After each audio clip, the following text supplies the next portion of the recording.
She wasn't supposed to be there, not in the middle of a firefight, not in the dust and the darkness of Kandahar. She was a nurse, a healer, not a fighter. But war doesn't care what you're supposed to be. On the night of October 6, 2013, Captain Jennifer Moreno ran toward the sound of an explosion. She could have stayed back. She didn't, because someone out there was hurt, and that was enough. She was 25 years old, a soldier, a nurse, a daughter, and a hero who never came home. Chapter 1. The Nurse Who Ran Toward the Fire. Jennifer Moreno grew up in San Diego, California, in a family that believed in service. Her parents were immigrants from Mexico, quiet, hard-working people who raised their 4 children to value community, discipline, and compassion. From a young age, Jennifer was the one who always helped. Neighbors remembered her bringing soup to the sick, tutoring kids after school, or volunteering at church. She was gentle but determined, and even then she seemed drawn to the idea of healing.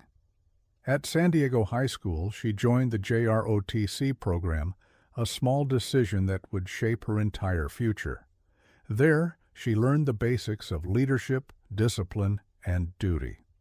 When graduation came, she didn't chase money or comfort. She wanted to serve. Jennifer studied nursing at the University of San Francisco, earning her degree and joining the Army ROTC at the same time. She trained as both a nurse and a soldier, learning how to save lives in hospitals and in war zones. Her friends said she was always smiling, even during 18-hour shifts. Her commanding officers described her as fearless in compassion. When she graduated in 2010, she was commissioned as a U.S. Army nurse.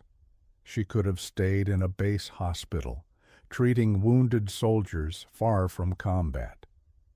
But Jennifer had a different calling.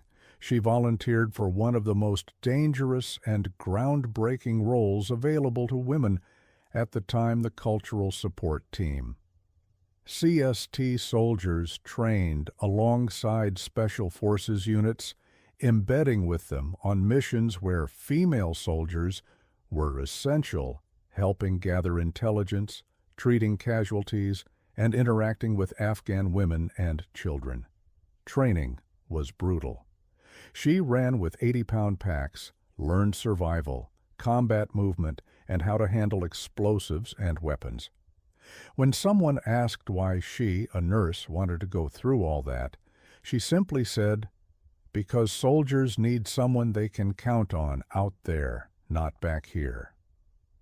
By 2013, she was deployed to Kandahar, Afghanistan, working with the 75th Ranger Regiment and 3rd Special Forces Group. She was the only woman on her team, but no one treated her differently because she never let them. In a place filled with fear, she brought calm. In a world built on destruction, she brought healing. And soon, that calm, that courage would be tested in the most brutal way possible. Chapter 2. Into the Shadows of Kandahar. Kandahar in 2013 was a place where the war never slept. Every night, something moved in the dark, a sound, a signal, a shadow that could mean danger. And that was where Captain Jennifer Moreno lived and worked. Her unit, a cultural support team, operated alongside the elite 75th Ranger Regiment. They weren't based in hospitals or secure zones. They went out on missions, riding in armored vehicles, landing in helicopters under the cover of darkness.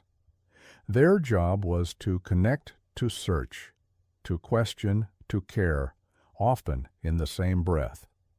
Because Afghan women couldn't be approached by male soldiers, Jennifer and her team became the bridge between the Rangers and the local population.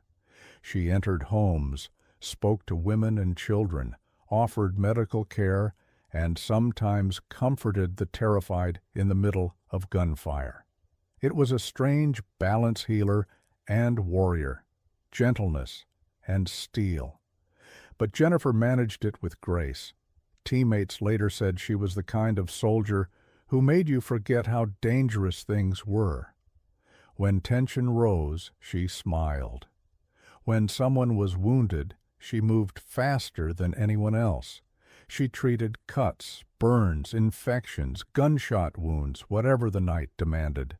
Her commander once said, "You could drop her anywhere, and she'd find a way to make the people around her safer."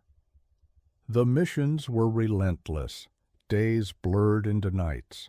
Sleep was rare, fear was constant, but morale stayed high because Jennifer brought humanity to every operation.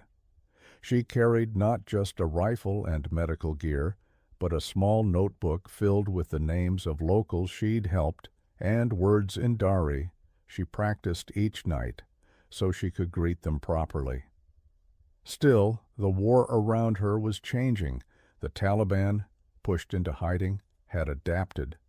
Roadside bombs, IEDs, were everywhere, invisible killers buried beneath the sand. Every mission could be the last, every step a question. But Jennifer never hesitated. When someone asked if she was afraid, she said, "Fear is there for everyone. What matters is what you do next." And what she would do next would define her forever. Chapter 3. The Night of Fire, October 6, 2013. It was just after midnight in Zhari district, Kandahar, one of the most dangerous regions in Afghanistan. Captain Jennifer Moreno was with a team of Army Rangers and Special Forces operators preparing for a raid on a compound suspected of harboring Taliban bomb makers. The night was silent, the air heavy with dust. Jennifer checked her gear rifle, medical kit, radio. It was supposed to be a short mission, in and out. The team approached the compound on foot, their night vision goggles glowing faint green in the dark. Then, without warning, a deafening explosion. An improvised explosive device, an IED, had detonated near the lead element. The blast tore through the silence, throwing soldiers to the ground. Shouts filled the radio, "Man down!" Without hesitation, Jennifer ran forward. Her training said wait for clearance. Her heart said go. She sprinted into the smoke and chaos, ignoring the calls to stay back. She saw bodies on the ground, some moving, some still. She dropped to her knees beside one of the wounded, trying to stop the bleeding. Then another explosion. A second IED, hidden nearby, detonated. The force lifted her off the ground. In an instant, the medic who had run to save others was gone. 4 soldiers were killed that night, including Captain Jennifer Moreno. Her teammates would later say that she didn't die because she made a mistake. She died because she refused to do nothing. A ranger who survived that night said she didn't hesitate, not once. She heard someone was down, and she ran straight into hell. When the sun rose over the cratered ground, the men carried her body back to the helicopter, wrapped in an American flag. They said the flight was silent, no one spoke, no one moved. In those few minutes, everyone on that aircraft knew they had lost more than a soldier. They had lost the heart of their team. Chapter 4. The Return Home. The plane touched down at Dover Air Force Base under a gray morning sky. The ramp lowered, and the flag-draped coffin of Captain Jennifer Moreno was carried out by a team of soldiers moving in perfect silence. There were no speeches, no cameras, no crowds, just the soft sound of boots on metal and the distant hum of the wind. Her journey home had ended. In San Diego, word of her death spread quickly. Neighbors who had watched her grow up gathered at her family's doorstep, leaving flowers, flags, and notes written in shaky handwriting. Her parents, both quiet people, stood together holding hands, saying little. There are no words for that kind of loss.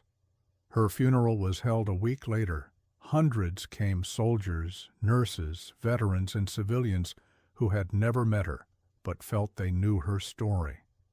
Her coffin rested beneath a large American flag.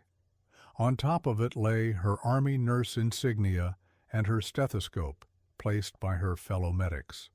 The chaplain spoke softly. She gave her life the same way she lived it, running toward others, not away.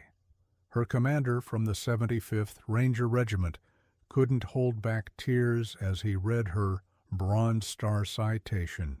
He said she had done what few ever could, bridge the worlds of compassion and courage. When her body was laid to rest at Fort Rosecrans National Cemetery, the ocean stretched out behind the cliffs, calm and endless. A bugle played taps. 21 rifles fired in salute, and for a moment the wind itself seemed to stop. Her mother later said in an interview, "I raised her to care for people. I never thought that caring would cost her life." Jennifer S. hometown declared October 6th as Captain Jennifer Moreno Day. Her story became a symbol not of tragedy, but of selflessness, because in her final act, she proved that courage isn't about who fires the weapon. It is about who runs into the fire when everyone else runs away. Chapter 5. The Legacy She Left Behind. Captain Jennifer Moreno's name didn't fade after that night in Kandahar. It grew quietly, powerfully, like the echo of courage that refuses to die. At Joint Base Lewis McChord in Washington, where she once trained, a medical clinic was renamed the Captain Jennifer Moreno Clinic, a place where soldiers go not just to heal their bodies, but to remember the woman who gave everything to heal others. In her hometown of San Diego, a park trail now bears her name, the Jennifer Moreno Trail, winding along the bay with bronze plaques that tell her story. Each year, people walk or run that trail, stopping to read the words of a nurse who chose to serve where few others dared. Her fellow soldiers still speak of her in present tense. They say she was the kind of person who changed the air around her, who made everyone better simply by being there. One of her Ranger teammates said, "Every time someone hesitates to act, we think of her, and then we move." The cultural support team program she joined, once experimental, has since become a lasting part of U.S. Army operations. Her service proved what many already knew, that courage and leadership are not defined by gender, but by the choices you make when it matters most. In the years since her death, Jennifer S.'s story has been told in classrooms, military academies, and documentaries not as propaganda, but as a testament to human character. She was a nurse, a soldier, a daughter, and a friend. She was 25, too young to have seen so much pain, and yet strong enough to carry the weight of it all. Captain Jennifer Moreno didn't live to see the world she helped protect. But her life reminds us that heroism isn't about survival, it is about selflessness. Her name may rest in stone, but her legacy still walks in every medic who runs toward danger, in every woman who refuses to stay behind, and in every soldier who believes compassion is a form of courage. Epilogue never came home. She was one of many who served, but few who served quite like her. Captain Jennifer Moreno didn't carry a rifle into history. She carried compassion. And when the moment came, she gave her life the same way she had lived it, running toward the wounded, not away from them.